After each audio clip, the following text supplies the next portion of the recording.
bienvenue dans cette deuxième capsule dédiée à l'ENT. Ici, nous allons découvrir ensemble le mode édition. Alors pour ça, rendez-vous tout d'abord sur votre tableau de bord et sélectionnez le cours sur lequel vous souhaitez travailler. Je vais travailler avec vous sur mon cours de PI. Alors si vous n'avez pas encore touché à votre cours, voilà à quoi devrait ressembler la page sur laquelle vous tombez. Elle est relativement vide. Alors notez bien que ici, via le bouton Annonces, vous allez pouvoir publier des annonces, des messages importants à diffuser auprès de vos élèves. Vous voyez ici que nous avons des sections qui sont vides et qui n'ont pas encore de titre. Alors la première chose que nous allons faire, c'est paramétrer l'architecture de notre cours de sorte qu'elle soit lisible par les élèves. Pour activer le mode édition, on appuie sur le bouton vert. Nous voilà en mode édition. Donc comme je vous l'ai dit, le bouton annonce permet de diffuser des messages importants. Quand on veut le faire, on appuie dessus, on ajoute un nouveau sujet et on peut écrire un message à l'attention des élèves qui sont inscrits à notre cours. Et on envoie. L'annonce apparaîtra dans la rubrique annonce.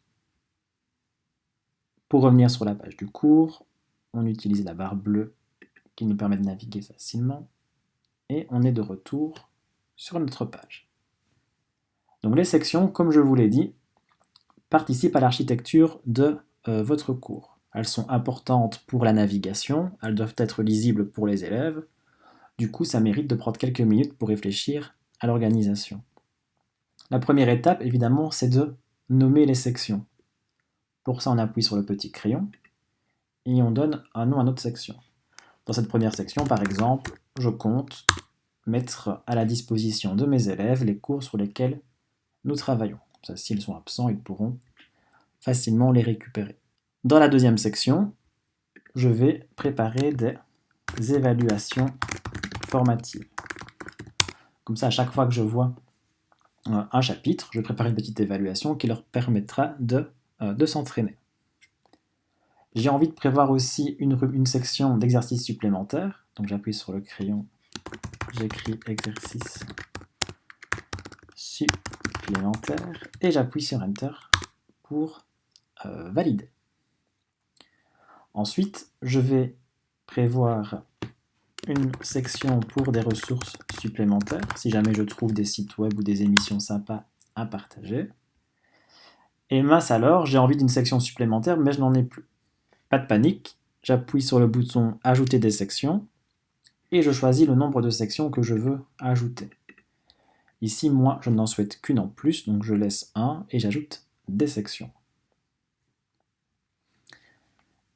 Via la nouvelle section, je vais préparer un espace pour la visioconférence. Comme ça, un élève écarté pourra suivre mon cours à distance.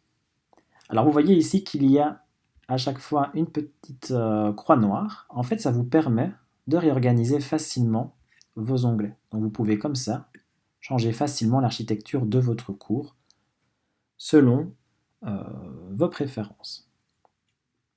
Alors via le bouton modifier, vous pouvez aussi changer, paramétrer les activités que vous intégrerez à vos sections.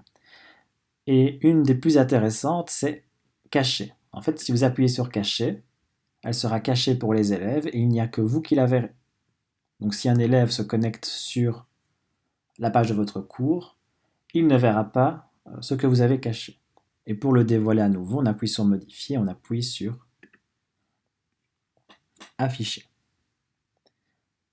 Alors ce qu'on peut faire, c'est rendre l'entête de notre cours un peu plus sexy, un peu plus, pour rendre l'espace un peu plus accueillant, et pour ça on va appuyer sur modifier, modifier la section, et on va pouvoir écrire un petit mot de bienvenue aux élèves.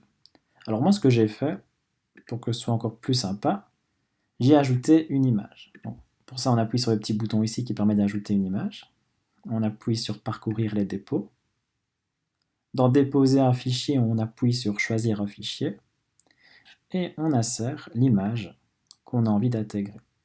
Une fois qu'on l'a choisi, on appuie sur déposer ce fichier, on attend que ça charge. On appuie sur, donc ici on a un aperçu de notre image, on appuie sur enregistrer l'image. Ah oui, il ne faut pas oublier de mettre une description pour les élèves qui ne pourraient pas la voir à cause par exemple de leur machine ou d'un bug. Donc moi je mets toujours image comme ça. Ça indique qu'il y a une image qui doit apparaître là. Et on enregistre.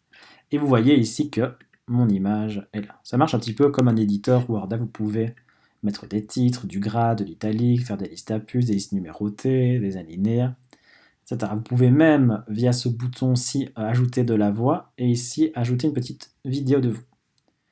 Donc moi, je vais mettre « Bienvenue sur la page dédiée au cours de français ». Et je mets « français » en gras. Et j'enregistre. Et vous voyez comme ça que, dans ma première section, j'ai un petit mot de bienvenue qui rend la page un peu plus accueillante.